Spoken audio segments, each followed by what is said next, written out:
大家好。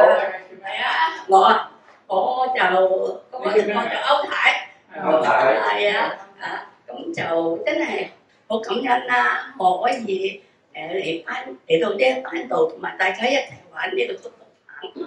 咁就我因為喺60年代出世啦，咁啊10零歲就要出嚟做嘢㗎啦。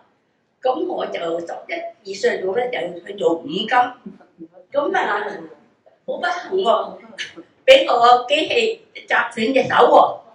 咁咧嗰陣時咧就冇西醫乜日嘅，睇中醫嘅啫。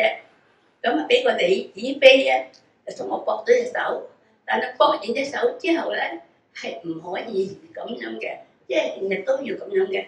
咁一路大個之後咧，咁都喐下啦咁。咁我就定咁去做運動。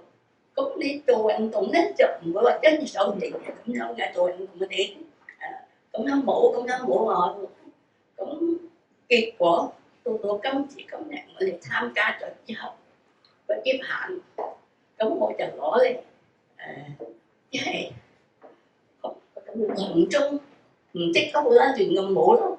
咁但係碌咧，咁我又唔知碌乜嘢好喎咁。咁啊揾個女嚟到俾個背脊我幫佢碌下咁嗰隻手咧，我以前瞓覺，如果天光一起身咧，隻手就咁嘅，即係唔點樣震開。咁啊碌下前，碌下後，自己又拖下，咁樣又揸住嗰啲棍咁樣拖下。咁結果之後咧，鬆咗好多。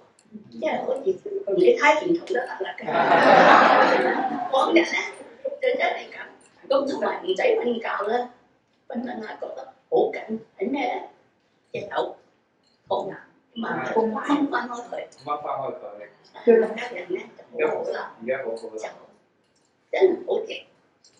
前邊咧就真係了，基本上就唔知我隻手壞過，佢咁就我真係好感謝，亦都好感恩有呢個祝福棒嚟到指導我哋，多謝各位。最後我哋咁咧，多謝嘅話。